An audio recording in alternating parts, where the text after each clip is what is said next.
Buenas tardes a todos los que se van conectando.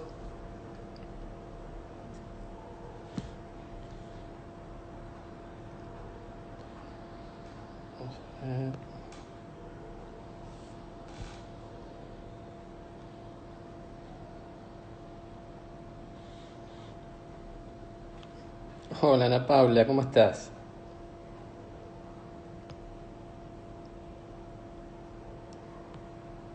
Vamos a ver que se conecte el doc. Hola Álvaro, qué lindo, desde Navarra, España.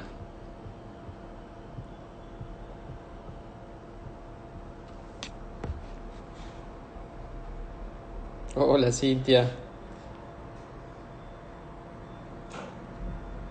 ¿cómo andan en esta tarde? Sí, Nachito, ahí te vi.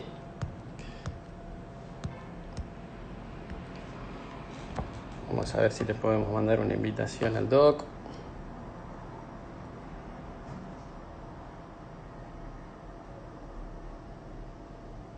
A ver si lo encuentro por aquí. No, ahí está.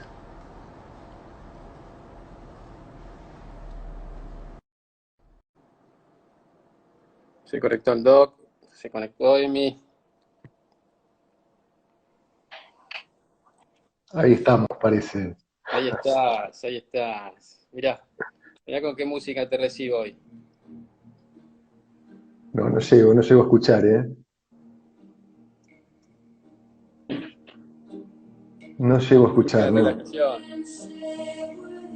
Ahora sí, ahora sí. Sí, Mirá qué sí, lindo tema de Enya. perfecto. Un tema ad hoc. Qué ¿Cómo andás, bueno. Diego? Muy bien, muy bien. Acá sobrellevando esta situación de cuarentena con creatividad, ¿Sí? flexibilidad, Bueno, nos pone a prueba, ¿no? Es un desafío. sí. Lo único que no se me hizo flexible son los isquiotibiales, pero después practicamos la flexibilidad a morir. Claro, está muy bien, está muy bien. Así que bueno, es la hora del té. Son las 5 de la tarde. Yo acá estoy Sí, con un té verde para está muy disfrutar bien. de esta charla contigo, que vamos a hablar de meditación y de mindfulness. Bueno, para aquellos que no Sí. conozcan a esta gran persona, el doctor Diego Robato, psiquiatra, instructor de mindfulness y bueno, miembro de la Asociación de Psiquiatría y unos cuantos laureles más, ¿no, Dieguito? Pero bueno, lo importante es todo el conocimiento que tenés para aportarnos hoy en día. Así que aquellos que no lo conozcan, se lo presento, un amigo, una excelente persona. Así que Bueno, bueno, gracias. Por ahí podemos empezar un poco contando cómo llegué yo, qué camino hice, ¿no? Hasta llegar acá con el tema de mindfulness y de la PNI. Eh, exacto. ¿Cómo se te cruzó todo en la vida? Con hacernos una y introducción. mira, yo me recibí de médico en el año 1988, hace ya un tiempo, y ahí empecé la residencia en psiquiatría. Y a partir de ahí, bueno, empecé a trabajar como psiquiatra en instituciones, en hospitales, en clínicas, práctica privada también. Y bueno, con el tiempo, la verdad que empecé a ver que los pacientes que llegaban a consultar con el psiquiatra, llegaban después de haber recorrido un camino, un largo camino de padecimientos, ¿no? En general, el paciente que llegaba al psiquiatra venía ya con una serie de problemas en su salud. Por ejemplo, hipertensión, obesidad, diabetes, artritis reumatoidea, un montón de cuestiones a veces autoinmunes, asma. Así que venían ya cargados con una serie de Claro. tratamientos previos, muchas veces habiendo pasado además por muchos otros psiquiatras. Así que, bueno, ahí me empezó a interesar un poco un abordaje un poco más integral, ¿no? Mientras hacía la residencia, de todas formas, la verdad que yo siempre me preguntaba, ¿cómo puede ser que habiendo tradiciones milenarias, ¿no? que han estudiado a fondo el tema de la mente y de cómo funciona, la medicina occidental no les da espacio, no les da lugar, ¿no? Cuando la verdad que hay miles de años de estudio de la mente y nosotros estamos, ¿no? Basándonos solamente en la experiencia en Occidente. Muchos años después me enteré que realmente se empezaba a abrir en Occidente toda una línea de curiosidad, de investigación en relación a estas tradiciones meditativas, introspectivas o contemplativas, ¿no? ¿Cuándo fue eso? ¿En qué año estabas, más o menos? Lo que ocurrió en realidad, uno en general, como cuando llega a ver a un psiquiatra o a un psicólogo, es que la está pasando mal. Y yo llegué a mindfulness justamente después de haber pasado una experiencia, digamos, estando sufriendo. Puedo contarlo brevemente. La verdad que en aquel momento yo estaba haciendo una maestría en psicofarmacología, estaba estudiando mucho, era una maestría bastante intensa, y tenía trabajaba en distintos lugares. Estaba en una institución privada donde tenía un rol de liderar un equipo de trabajo de salud mental, coordinaba además la admisión a los consultorios externos, tenía un montón de pacientes internados a mi cargo, además tenía 2 consultorios en distintas ciudades, así que tenía que ir de acá para allá trabajando, estudiando, y un día, almorzando en mi casa, sentí que me quedaba sin aire, sentí una opresión fuerte en el pecho y un dolor que se me irradiaba hacia mi brazo izquierdo, y dije, bueno, acá está pasando algo serio. Estábamos almorzando en familia, yo traté de que no se asuste nadie y dije, bueno, me tengo que ir, voy a ir hasta la clínica y vengo. Así que me fui a consultar sintiéndome que o estaba haciendo una crisis fuerte de ansiedad, tipo ataque de pánico, o estaba haciendo efectivamente un infarto. Así que en esas condiciones llegué a la clínica donde le expliqué a la médica que me atendía lo que me estaba pasando, que yo era médico y que, bueno, quería que me evaluaran. Y bueno, me hicieron una serie de enzimas, electrocardiograma, y se descartó que tuviera un problema cardiológico, pero había un problema. Yo venía desoyendo un montón de señales, ¿no? En pos de tirar para adelante, de seguir adelante, y la verdad que ahí mi cuerpo empezó a gritar, empezó a hacerse oír de una manera más fuerte. En ese estado es donde empecé a buscar otro tipo de ayuda. Yo ya venía haciendo todo un trabajo personal de psicoanálisis de muchos años, pero bueno, quería ir por otro lado, complementar esto con algo más. Y así fue como llegué, empecé a investigar acerca de mindfulness y es donde empecé entonces a practicar. Eh, digamos, la realidad es que mindfulness surge, a ver, es de alguna manera como la asimilación en Occidente y a través de la ciencia de tradiciones milenarias de meditación, sobre todo de origen budista, ¿no? Que es una línea filosófica. También en la tradición cristiana tenemos grandes meditadores, Sor Juana, San Juan de la Cruz, Madre Teresa, Santa Teresa de Ávila. Hay toda una tradición de religiosos católicos con una enorme experiencia y recorrido en el camino introspectivo, pero la realidad es que la tradición budista tiene miles de años, unos 2500 años de tradición haciendo este tipo de prácticas. Lo que ocurrió es que más o menos en la década del 70, un biólogo, un investigador norteamericano, John Kabat-Zinn, que era meditador, bueno, así como un montón de otros americanos en aquellos años, en la década del 60 hubo un gran auge con el Flower Power y toda la cuestión hippie de echar la mirada hacia Oriente, así que hubo un gran interés de investigar estas tradiciones.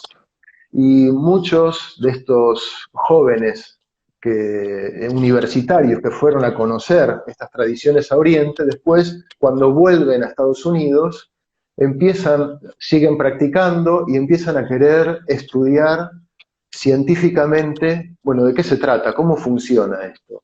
John Kabat-Zinn, en la universidad, en el hospital de Massachusetts, que dependía de Harvard, empieza a estudiar científicamente esto.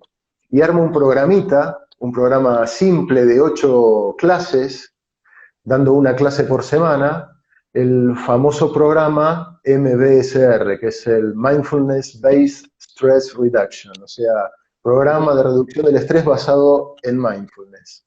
Así lo encontramos siempre en la bibliografía, siempre. Exacto, exacto. Para que vaya a Es un buscar. programa que John Kabat-Zinn diseña para dar en 8 clases y empieza a convocar a los jefes de servicio del hospital y entonces les pide que le envíen a los pacientes con los que la medicina no está pudiendo darles una respuesta, no los está pudiendo ayudar, que han llegado a un límite. Entonces, él empieza a recibir en un sótano, le hacen un lugarcito en un sótano en el hospital, y él ahí, bueno, lo arma como para poder recibir a gente y empieza a recibir pacientes oncológicos, pacientes con úlceras, gastroenterológicos, pacientes con problemas autoinmunes, empieza a recibir problemas neumonológicos, psiquiátricos, traumatológicos, de todo tipo. Todo, lo que no le encontraba solución iba a parar Exacto, con exacto. él. Y a todos les daba, a todos, con sus diversas problemáticas, les daba el mismo programa. Las personas que participaban en ese programa tenían que asumir un compromiso, y el compromiso era practicar con constancia lo que se veía en cada clase durante toda la semana, o sea, entre clase y clase los alumnos tenían que practicar lo que aprendían. Así que él empezó este programa y lo que se empezó a ver a partir de entonces es que cambiaba la actitud de los pacientes en relación a sus tratamientos. O sea, los pacientes seguían con sus tratamientos, pero con un compromiso mucho mayor, tomaban un rol activo en los tratamientos y además podían convivir con sus problemáticas de un modo con menos sufrimiento, con una mejor calidad de vida. Entonces, a partir de entonces, como ha tenido tanto éxito, se fue empezando a replicar en otros centros de salud. John Kabat-Zinn empezó a enseñar este programa a instructores y esto empezó a abrirse en un campo enorme a nivel de salud y a medida que pasaron los años, la verdad que fue tomando un auge enorme, ya no solamente tiene que ver con la salud, sino que hoy en día también se está aplicando en la educación, en el ámbito corporativo, en las empresas, en el deporte, Sí. en distintos ámbitos deportivos, ya sea tenis, básquet, fútbol, deportes individuales, deportes de equipo. La concentración, lo importante, ¿no?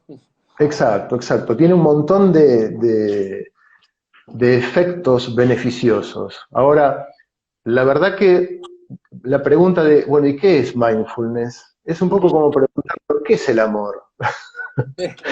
Contestar es un poco complicado. Así que yo lo que te propondría, antes de seguir avanzando, porque la idea es hablar un poco de neuroplasticidad, qué Sí, efectos tiene esta práctica de mindfulness sobre el cerebro, bien. eh, tratar de ver un poco, bueno, en la realidad, en la experiencia de cada uno. Así que yo te propongo, si tenés ganas, ¿Ah? a vos y a las personas que están acompañándonos, que nos escuchan en este momento, los que tengan ganas de hacer un pequeño experimento que va a durar unos minutos. ¿Eh? Bueno, es ¿Tenés buenísimo, ganas? buenísimo. Déjame aclarar lo siguiente. Acabo de desactivar los comentarios porque si no se te tapa el rostro. Ah, bien. Cualquier pregunta que quieran hacer, al lado de los comentarios hay un símbolo de interrogación, así que la pueden hacer ahí. Y después, al final de la charla, levantamos los comentarios para todas los comentarios que te quieran hacer o las preguntas que quieran hacer también por ahí. Así se te ve el rostro, Dale. Dieguito. Bueno, Bueno, pero estamos igual todos ahora dispuestos a tu lo que les experimento. voy a pedir es justamente que cierren los ojos, así que Perfecto. mucho no me van a dar. Pero bueno, la propuesta es muy simple, muy Ujú. simple. Así que va a durar unos pocos minutos y simplemente es que cerremos los ojos Bien, y prestemos atención de manera natural, sin buscar nada, que prestemos atención a nuestros pensamientos. ¿En qué pensamos? Y si los pensamientos surgen como imágenes o surgen como un diálogo interno o surgen como frases. Si prestamos atención a dónde está nuestra mente, qué está haciendo, simplemente como observadores, ¿no? Sin pretender modificar nada, vamos a poder ver que estamos pensando todo el tiempo, que no paran los pensamientos, no se detienen.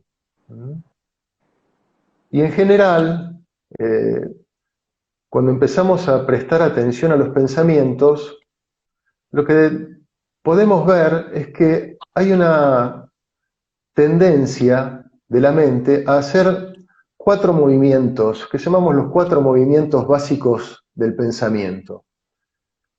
Uno es ir hacia el futuro, lo que tengo que hacer ahora, en un rato, hoy a la tarde, a la noche, o mañana, o la semana que viene, o el año que viene, o ir hacia atrás, hacia el pasado, a lo que pasó ayer, a lo que dije, lo que me hicieron, por qué no dije tal cosa, o hacia lo que nos gusta, lo que nos agrada, o lo que nos desagrada, ¿no? Esos son los 4 movimientos básicos del pensamiento.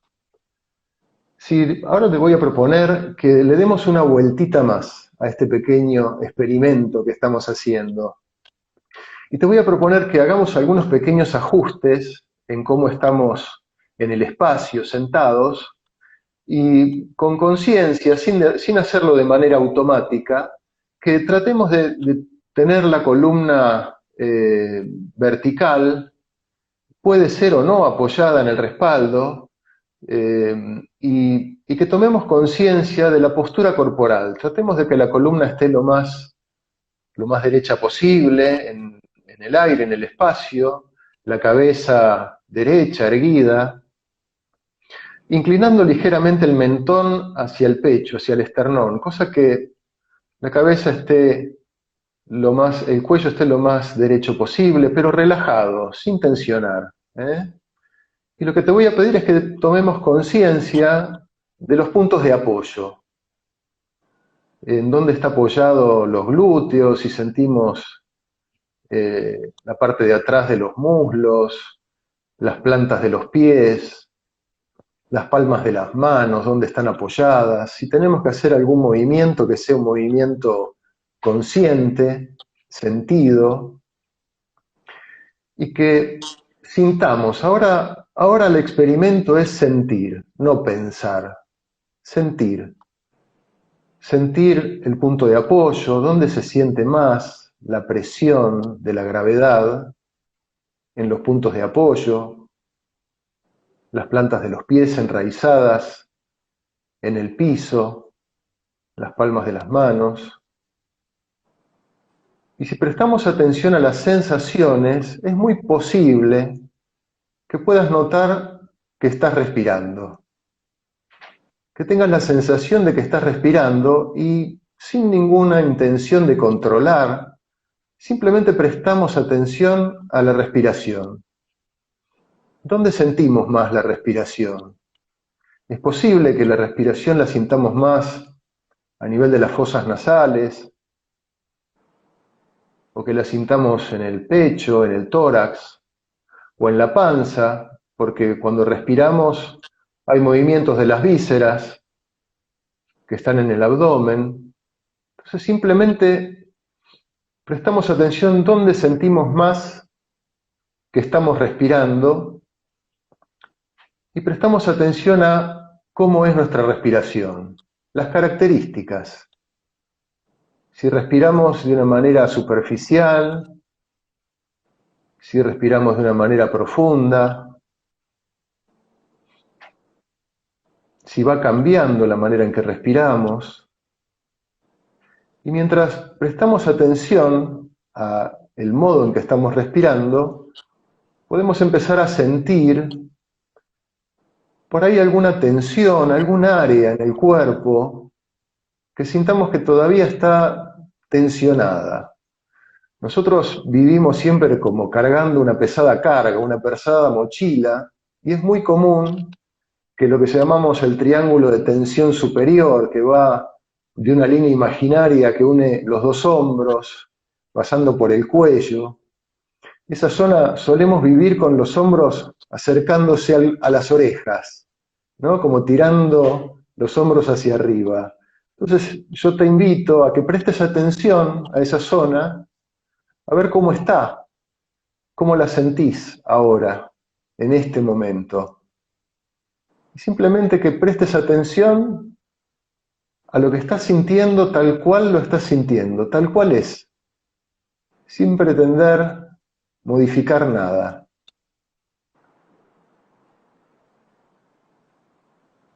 Muy bien.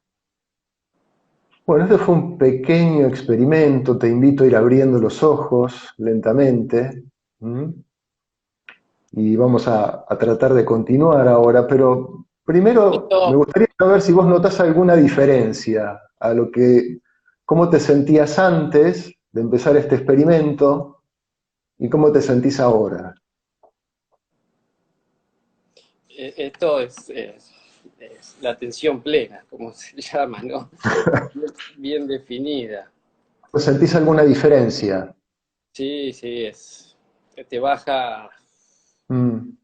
todo, la respiración, te sentís mucho más tranquilo, el tono muscular cambia. Bueno, eh, vos fíjate que lo único que hicimos, lo único que hicimos fue pasar de pensar, de observar nuestros pensamientos, a empezar a sentir, a empezar a claro, conectar con el cuerpo, con la corporalidad, ¿no? O sea, todo lo hicimos... que es la interocepción, la propiocepción, Ujú.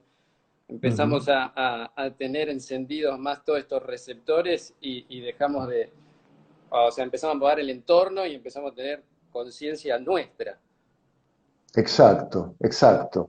Y ese movimiento, la verdad que no surge usualmente de manera espontánea en el día a día, en el estilo de vida occidental, ¿no? O Claro. sea, vivimos, hablando un poco de estilos de vida, que es todo un tema, ¿no? de la PNI, que Sí, tiene que ver con la alimentación, con el descanso, con el sedentarismo o la actividad física. Bueno, nuestro claro, estilo de vida occidental tiende un poco a tener algunas características, ¿no? Que tienen que ver con la sobreexigencia, por ejemplo, ¿no? Solemos estar siempre sobreexigidos, no exigidos, sobreexigidos. Y a veces no solamente por algo externo, por un jefe, o a veces es algo interno, nosotros claro. mismos nos sobreexigimos. Yo siempre me acuerdo un instructor excelente de mindfulness, que es Francisco Banoni, contaba una anécdota del Mundial de Fútbol de 1986 en México, cuando Argentina gana el campeonato mundial y termina campeón mundial, y uno, Bilardo era el director técnico, y uno, si observaba, Bilardo no estaba festejando, Bilardo estaba amargado, estaba Sí, enojado, y, y cuando le sí, preguntaron, ¿qué pasó? ¿Por qué estabas pasándola tan mal? Y él dice, no puedo creer que ese gol que nos hicieron de pelota parada, ¿no? no O sea, la podía. sobreexigencia Ujú, que, digamos, en nuestro medio occidental es ultravalorada, ujú, fomentada, que uno puede decir, bueno, esta anécdota causa gracia, causa risa, pero si uno se pone en la cabeza de Bilardo, la estaba pasando mal, mal, claro. estaba sufriendo, ¿no? Ujú. Y de No alguna puedo manera, disfrutar del tremendo logro que había conseguido. claro, y Sí, todavía se estaba cabreando por ese gol de pelota parada. exacto. Bueno, eso es la sobreexigencia, ¿no? Después tenemos la Claro. sobreadaptación, no la adaptación, sino la sobreadaptación, ¿no? Ujú. De, bueno, no tener tiempo, la agenda cubierta absolutamente, no tener espacios para otras cosas, no poder decir que no a nada, estar disponible siempre para todo. Y en Todo. esto la digitalización y las redes nos El pueden brindar un enorme multitasking. beneficio, pero también nos pueden brindar un enorme, nos genera a veces a nosotros ponernos al servicio eh, de esto, ¿no? En vez de genera servidumbre, en vez de darnos un servicio. Y eso es lo complicado. Y a veces pienso Entonces, también, Diego, perdón, todos los pensamientos que nosotros tenemos hacia futuro, que el futuro es ujú, totalmente incierto, cómo proyectamos hacia el mañana, hacia la semana que viene, hacia el totalmente. mes que viene, Sí, y toda esa atención que ponemos en un más allá, sí, ni sabemos lo que va a pasar en 5 minutos y cómo absolutamente. nos predispone a, bueno, Ujú, toda la situación esta que nos sucede en el cuerpo y que nosotros sí, ya lo tengamos así, sí, por ese sí. mismo pensamiento de estar, Ujú, no sé, un paso, 10 pasos más allá. claro, claro. Es verdad. Pero, Vos fijate en esto que hablábamos de la sobreexigencia, la sobreadaptación, la sobreinformación, ¿no? Que ahora en tiempos de cuarentena con el tema de las noticias uno está ahí conectado, hiperinformado, sobreinformado. La meditación, vos fíjate que meditación, medicación, medicina tienen la misma raíz, que viene de medere. Medere tiene que ver con recuperar una medida saludable. ¿No? Cuando uno toma un antihipertensivo porque la presión se te disparó, es para volver a una medida de presión arterial, ¿no? Dentro de parámetros saludables, ujú, digamos.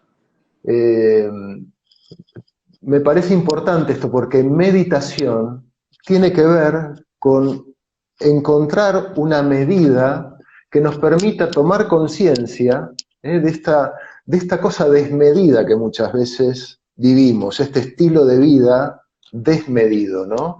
Que nos ujú, lleva la sobreestimulación, la sobreexigencia, la sobreadaptación, nos lleva a la desregulación, ¿eh? Nos lleva a enfermarnos. claro.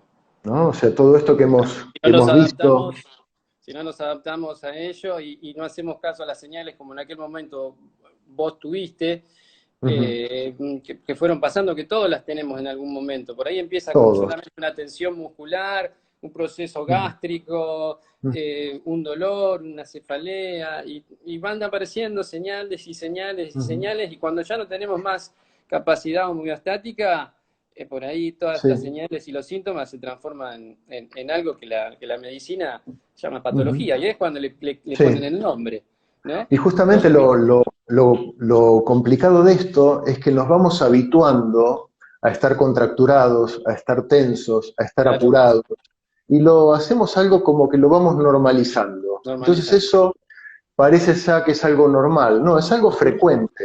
Es algo frecuente Claro, estar tenso, estar apurado, pero no es normal, no es saludable, ¿no? claro, Y claro. ahí está la cuestión. Esto de vivir, esta cuestión del estrés, ¿no? Cuando se transforma en algo crónico, el estrés crónico, que ya no es un desafío hormético, ¿no? Que es, bueno, pasarla mal un rato para después sentirme muy bien, como Claro, puede ser esto de, bueno, no sé, exponerse un poco al frío, o pasar un poquito de hambre, o tener un poquito de sed, claro. hacer un poco de actividad física Intensa. Ujú. Sí, sí, sí, ¿no? sí, sí. Este otro tipo de estrés, que es un estrés crónico, en el que estamos inmersos y que por ahí empezamos estamos ya como habituados a movernos como pez en el agua, va generando un estado de hiperactivación simpática, ¿no? Acá nos vamos metiendo un Claro. poquito más Lo- en lo que tiene que ver con la neurobiología, y ujú. eso genera un tono simpático más alto. Vos fijate qué común es los trastornos del sueño, ¿eh? Claro. La gente no descansa bien. Ahora en cuarentena esto se está viendo mucho también, ¿no? Las alteraciones del Nosotros lo sueño. vimos eso muy bien cuando vemos que se desajustan los ejes neuroendocrinos. Al ver que exactamente. el simpático Ujú, es un eje que se sensibiliza porque es una vía neural, y el que la ujú, tiene que empezar a frenar, a aplacar, es una vía hormonal, y poco a poco van perdiendo el sincronismo de las curvas, sí. y el eje, que es el eje HPA, no llega a Ujú, frenarlo o alcanzarlo, y ahí entramos en ese tono simpático que nos predispone de esta claro, manera que vos explicás muy claro. bien. Sí. Déjame ver, que Bu- creo que hay dos preguntas, a ver si podemos... Dale, ¿cómo no? eh, son todos comentarios. Bueno, muy bien. Muy bien. Es como oxigenás mejor, muy lindo, qué buena experiencia, mucho más efectiva la respiración, todo el ejercicio experimental que nos hiciste vivir. Bueno, gracias por las devoluciones para Y todos. Diego, ¿qué sería la neuroplasticidad? Voy a prender la luz porque Dale, va bajando el sol y para que no me quede dale. oscura. Y vos Bueno, mientras yo explícame sigo, eso. Sí, sí, sí, que un segundo, voy acá. dale. Bueno, la neuroplasticidad tiene que ver es cómo el cerebro tiene la capacidad de cambiar en relación a la experiencia, a las experiencias que vivimos y a las actitudes que tenemos ante esas experiencias, las emociones que tenemos ante esas experiencias, ¿no? El cerebro cambia de manera dinámica permanentemente, cambia su funcionalidad, cambia su estructura y cambia la manera en que se relacionan distintas áreas en el cerebro entre sí. ¿Eh? O sea, lo que se llaman los circuitos neurales. ¿Eh? Entonces, en ese sentido, un circuito neural es cuando varias neuronas están conectadas entre sí. Y las neuronas todo el tiempo están conectándose, les fascina conectarse a las Claro. neuronas. En neurología hay algo que es la convergencia y la divergencia neuronal. Exacto, exacto, Entonces, sí. es esa conexión. Y las conexiones pueden debilitarse o pueden fortalecerse.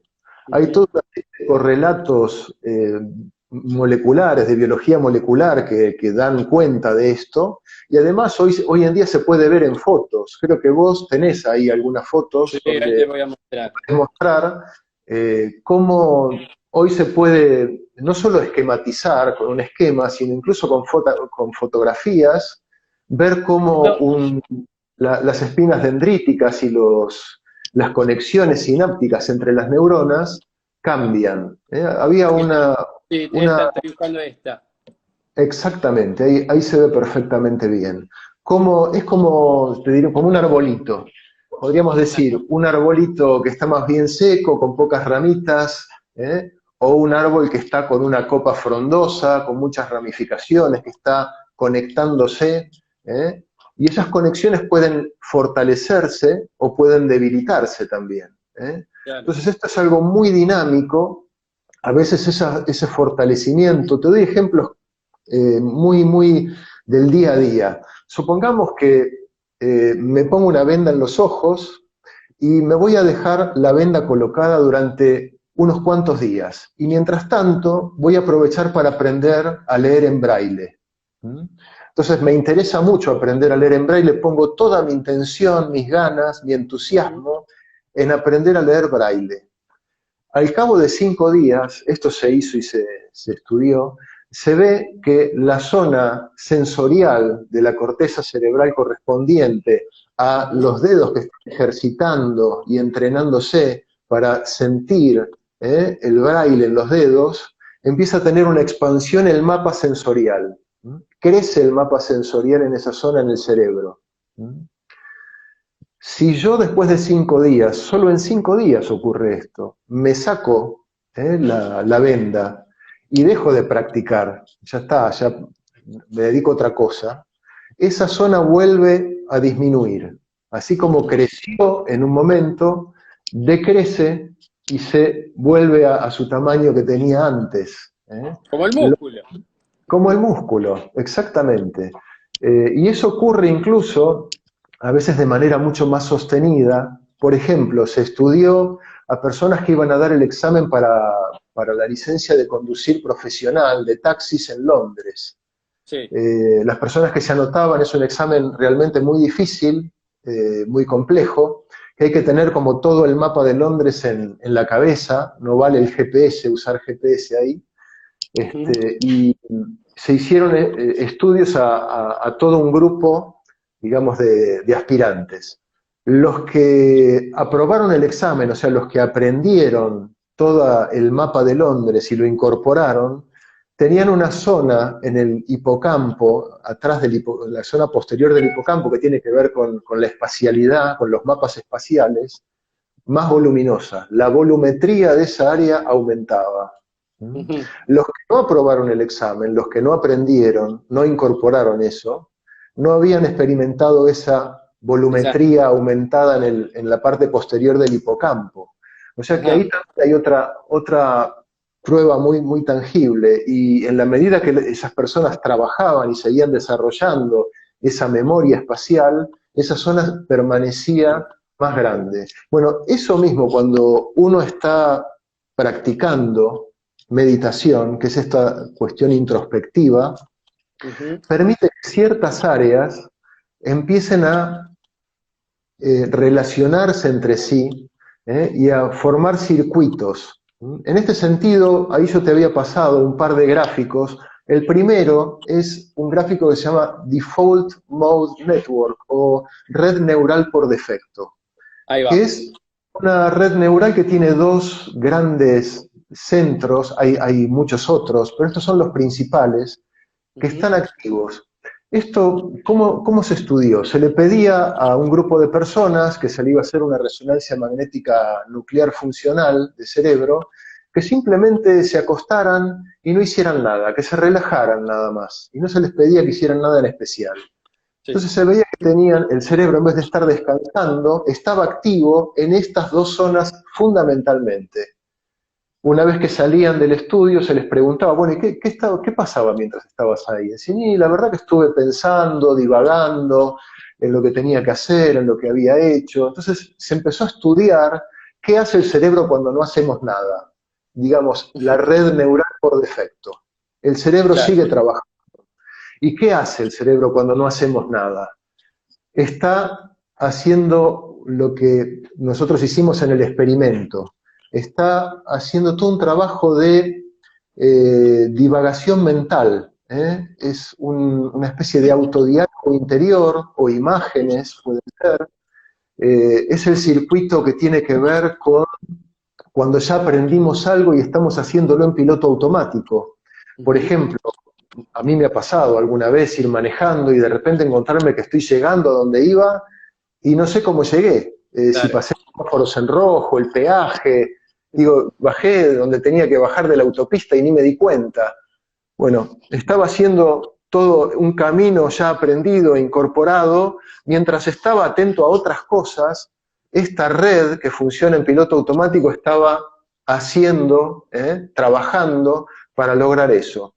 Lo que ocurre cuando la mente funciona en esta modalidad es que mente y cuerpo están desconectados, no Claro. están, no están funcionando de manera integrada, Ujú.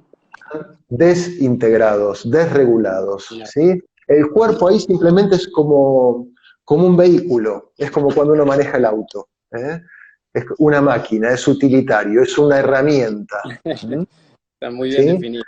Es bueno lo que funcionamos gran parte del tiempo cuando no estamos atentos a la corporalidad de nuestro cuerpo. Vos fijate cuando empezamos a prestar atención a cómo estoy sentado, a cómo están mis músculos, cómo respiro, bueno, ahí salimos, ahí empezamos a conectar con el cuerpo y ya salimos de esta red neural, ¿sí? Entonces, esta red neural tiene que ver con el agrado, el desagrado, los impulsos, los antojos, las cosas que quiero y las quiero ya, eh, las cosas que salen como por reflejo, digamos, ¿sí? O sea, no es ni bueno ni malo, No, esto nos brinda un servicio, pero muchas veces funcionamos, te diría que más del 90% del tiempo en piloto automático, y eso es claro. lo grave o lo insalubre, ¿no? Ahora, cuando No nosotros estamos tomamos... presentes en nada de lo que hacemos. Exacto, exacto. Ujú. Pero cuando tomamos contacto con nuestro cuerpo, como el experimento que hicimos al principio, podemos entrar en otra red neural, que es la red experiencial, que es el otro slide que te pasé, la otra foto. La primera, la red neural por defecto, viste que son dos centros que están en la zona media del cerebro, están en una zona como si fuera un moicano, ¿eh? La La cresta. zona central. En cambio, en la red neural experiencial, que tiene que ver cuando estamos plenamente conectados con lo que hacemos, cuando estamos aprendiendo a manejar, por ejemplo, o estamos aprendiendo a tocar un instrumento, o estamos aprendiendo un deporte nuevo, estamos conectados con el cuerpo, está funcionando esta otra red, que implica otras zonas. Acá no importan tanto los nombres, pero me interesa mostrar más que nada que también implica zonas que están más externas, son zonas más modernas evolutivamente más novedosas, la corteza prefrontal, que es de la más moderna que tenemos, Para y la todos, unión perdóname, temporoparietal. Sí, para todos aquellos que por ahí no lo saben, cuando hablamos de moderno, hablamos de todo lo que está por encima. O sea, el cerebro fue evolucionando desde la médula, tronco del encéfalo, todo el núcleo de la base y por último la corteza y esto que acaba de decir Diego, que es toda la parte, todo prefrontal. Y eso es lo más nuevo, lo que nos permitió exacto. ahora filosofar, ¿no? Hablar Es lo en más esta charla. nuevo, es lo más caro energéticamente, ¿no? O Wow. sea, lo que más demanda, por eso cuando estudiamos nos cansamos, nos Ujú. ponemos a leer algo complejo y después de un tiempo, de un rato, empezamos a sentirnos cansados porque demanda mucha energía. Y como es Claro. de lo más moderno, también es de lo más vulnerable, ¿eh? De todo lo que es las delicadas redes neurales en el cerebro. Y vos Pero viste, y vos sabes muy bien, porque Diego es estudiante de psiconeuroinmunología, o sea, ya bueno, lo estamos incorporando en la senda, que cuando entramos en patología y no tenemos energía, las funciones que perdemos son las más nuevas, las más exacto, exacto. modernas. Ujú. De hecho, digamos, me interesaba comentar ahora que cuando estamos practicando mindfulness, estas zonas, entre otras también, están más conectadas entre sí. Y Ajá, entonces hay todo un correlato neuroplástico de fortalecer ciertos circuitos neurales en la medida que uno es constante con la práctica. Es como cuando vas al gimnasio. Si vas al claro, gimnasio cada martes de obispo, no vas a tener, digamos, un tono muscular más aumentado, pero si sos constante, aunque hagas moderadamente actividad física, vas a moverte con más agilidad, con más, de manera más placentera incluso, y vas a sentir más a gusto con tu cuerpo, entonces va a tener consecuencias concretas en tu corporalidad. De la misma manera, a nivel neurobiológico y de los circuitos neurales, estos circuitos van incrementando su conectividad en la medida que uno practica con constancia la meditación. claro. ¿Eh? Es como esa calle que era empedrada, que era de tierra, le pusimos un poco de piedra, la Sí, asfaltamos y hoy hicimos una autopista. totalmente, totalmente. Pero yo quería volver un poco a lo de la neuroplasticidad, porque el estrés también tiene efectos neuroplásticos. El estrés Sí, tiene efectos neuroplásticos insalubres, digamos, negativos, ¿no? muy insalubres. La neuroplasticidad nos juega a favor y nos juega en contra. Entonces, la Ujú, realidad es que también depende de nosotros, de un rol activo, bueno, ujú. qué cultivar en ese sentido. Y el estrés crónico, la verdad que nosotros tenemos dentro de las distintas áreas neurales, en una zona bastante más antigua, evolutivamente, de millones de años, un centro que se llama amígdala, que tiene la forma de una almendra, que está, no son las amígdalas de la garganta, ¿no? Aclaro para, Claro. son las amígdalas del cerebro, que están más o menos a la altura de las orejas. Si trazamos una línea imaginaria de los ojos hacia atrás y de las orejas entre sí, hay dos centros neurales en el centro del cerebro más o menos, que son las amígdalas, que son nuestro radar de peligro. Y ese radar de peligro, cuando vivimos, como hablábamos, con este estilo de vida de sobreexigencia, de sobreadaptación, de sobreinformación, empiezan a estar eh, hiperactivos. La amígdala hiperactiva, la amígdala cuando responde a un estrés agudo también se activa, y lo que hace la amígdala es activar digamos, a nivel hipotalámico, todas las vías que hablabas vos de los ejes endocrinológicos del estrés, aumentando los niveles de cortisol, pero también va a activar por otra vía redes neurológicas que van a hacer que el simpático esté más activado. Y esa activación simpática y endocrinológica lo que va a llevar es a una serie de pérdida de flexibilidad de respuesta del organismo y nos va a predisponer, nos va a debilitar, nos vuelve más vulnerables. Una de las cosas que ocurren es que la amígdala está al lado del hipocampo. El hipocampo es otro centro muy importante en el aprendizaje, en la memoria, en la regulación de las emociones. Y cuando estamos bajo estrés crónico, el hipotálamo empieza a debilitarse. Y eso está fotografiado hoy en día. Se ve como el hipotálamo pierde volumen y como las neuronas hipotalámicas empiezan también a debilitarse. Al no poder el hipocampo estar bien activo, no puede frenar a la amígdala. El hipocampo y la amígdala son como dos platos de una balanza. Si la amígdala se activa demasiado en un estado de salud, el hipocampo puede desactivarla, es decirle, mira, no, ya está, ya pasó, o fue una falsa alarma, quédate tranquila. Pero cuando el hipocampo está debilitado, no se puede hacer oír con la amígdala. Entonces la amígdala queda hiperactiva. Y cuando la amígdala está hiperactiva, una de las cosas que más sufren son las conexiones límbica prefrontal. Esas conexiones que hay así entre la corteza prefrontal y el sistema límbico y la amígdala se cortan. Y entonces la zona más moderna, que es la que nos permite tomar las mejores decisiones, ser creativos, ser flexibles, ser novedosos, empieza a dejar de funcionar. Claro. No responde, es como que se colgó, se cuelga. Y cuando eso ocurre, sí, disculpa.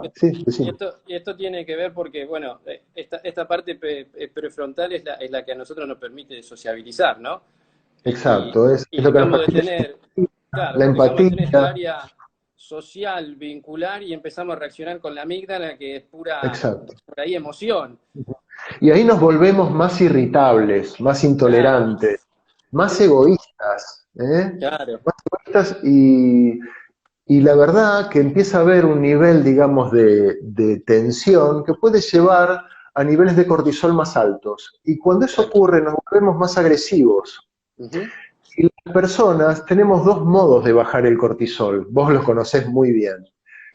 Uno es, como hemos visto, ¿no? Una gran forma y saludable de bajar el cortisol es a través del aumento de la oxitocina, o sea, a través del contacto físico, del abrazo, de la mirada directa con los ojos del otro, del contacto. Entonces, eso genera oxitocina y bajan los niveles de cortisol y el simpático empieza a quietarse porque la amígdala empieza a serenarse. Pero lamentablemente, muchísima gente no baja el cortisol de esa forma. La manera más animal, más salvaje de bajar los niveles del cortisol no es esa. La manera más salvaje de bajar los niveles del cortisol es agredir a otro. Claro. ¿Sí? O sea, es canalizar la agresividad hacia un débil, por ejemplo, hacia un niño o hacia una mujer. Eso lo ves, por ejemplo, los hinchas de fútbol fanáticos. Están sufriendo con su equipo que está perdiendo y no puede ser, y ese referee bombero. El partido termina, el equipo terminó perdiendo, no lo vayas a mirar mal. No. Porque decirle nada. Es probable que te agreda. Claro. Nuestra manera de bajar el cortisol es a través de los circuitos dopaminérgicos de la recompensa, es agredir al más débil. Al débil. Y claro. Lamentablemente eso se ve mucho acá, y yo tengo muchos contactos con juzgados de menores y de familia, y lamentablemente en esta situación de aislamiento social y de estrés, se está viendo mucho cómo esta manera de lidiar con el estrés tan insalubre, ¿no? Ujú. Tiene un costo enorme, porque además la propia persona es víctima de este Víctima mecanismo. de esto. Entonces, es muy importante entender que tenemos que conectar con las emociones, con la corporalidad. Yo lo veo, y vos también lo debes ver en tu práctica como osteópata y en tu trabajo corporal con los pacientes, ver cómo mucha gente no toma contacto con lo que siente, no se da No, cuenta. no, está No se da cuenta de desconectada. cómo respira, ni las tensiones, viste cuando vos lo tocas y le decís, uy, acá, y la persona te dice, sí, uf, ahora me doy cuenta, ¿no es cierto? Sí, sí, sí, sí. Si no tienen esa integración, esa interocepción, esa propiocepción, vienen totalmente disgregadas Ujú. en su concepto del todo del cuerpo. Sí, sí, Eh, y yo lo veo en cuestiones por ahí más sutiles que tienen que ver cuando la persona, le pregunto si está angustiada o si tiene miedo y me dice que no, y por la forma en que respira, por la forma en que, la postura corporal que tiene, por la tensión que se evidencia en sus hombros y en su postura corporal de la inquietud, su lenguaje, ¿no? Su lenguaje corporal se evidencia claro, que le están pasando cosas y la persona no está conectada con lo que le está pasando. exacto, Entonces exacto. es sumamente importante lo que permite la atención plena, el mindfulness, es tomar contacto, el darse cuenta, porque mindfulness no es otra cosa que estar atento a lo que está ocurriéndonos, a lo que te está ocurriendo en el momento presente tal cual es. Tal cual. Lo Tal peor cual. que podemos hacer ante una emoción que no nos gusta es tratar de no tenerla. De no Eso tenerla, claro. no podemos Querés hacer. frenar. La verdad que la única forma de lidiar con una emoción es transitarla para poder trascenderla. No se trata de Exacto. superarla, ¿no? Acá no hablamos en Exacto. mindfulness, no se habla de superar. Acá No, no, hablamos no. de transitar. Atravesarla. Y para transitar, lo primero que tenemos que hacer es recibirla, la Bien. emoción. Ya sea envidia, ya sea enojo, ira, ya sea odio, que son emociones humanas, son nuestras sombras. Claro. Meditar, a Diego, veces, a veces uno tiene una visión muy, perdón, sí. mirá, creo que faltan 8 minutos para que se cumplan la hora. Y a la Ujú. hora esto se corta. Se Tengo corta. preguntas. Lo que podemos hacer es contestar estas preguntas. Y el tema está Ujú. interesante y creo que da para unos minutos más. Si vos no tenés problema, Yo tengo tiempo. renovamos contrato. Como los Dale, videojuegos, cómo ¿viste? no. ¿Te acordás antes que en los videojuegos le poníamos otra fichita para seguir jugando? Sí, sí, sí. Vamos a las preguntas si querés, como quieras. A ¿O qué ver, hacemos? ¿qué preguntas hay? Vos sos el Eh, anfitrión. claro, nos dicen, ¿cómo puedo regular el cetono simpático? Ujú. ¿Qué te parece a vos? Bueno, claro, hay mucho para decir ahí desde la PNI también. Yo lo que puedo Sí, decir desde el obvio. mindfulness, pero me gustaría que vos cuentes un poco desde la PNI la importancia, ¿no? de esto del estilo de vida, lo que tiene que ver, digamos, con recuperar ritmos, sobre todo, ¿no? Y Para sí, poder... exacto.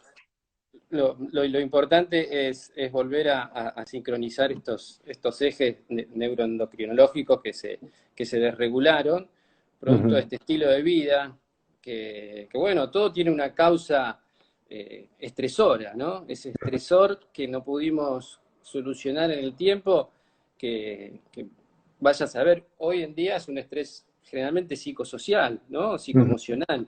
Sí, Y sí, bueno, sí. y nos pone de una manera eh, metabólicamente para tratar de solucionar este estresor. Y en ese reparto energético que nosotros tenemos hoy en día empiezan a verse beneficiados diferentes sistemas, como puede ser Ujú, el inmune o en algún caso sí. el cerebro, ¿sí? Que son los dos Ujú, órganos que hoy nos permitieron que nosotros dos estemos aquí.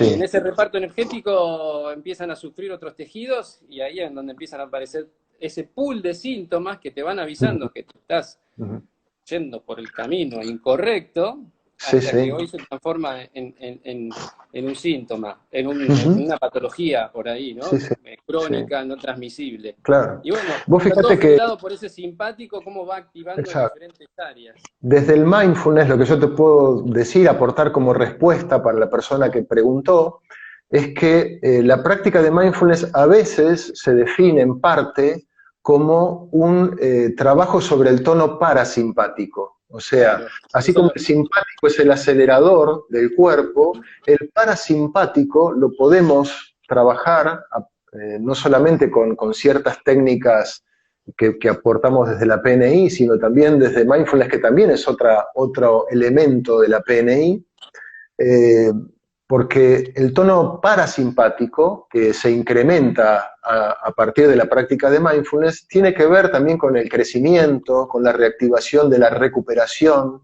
de la reparación, de la reproducción, de la digestión.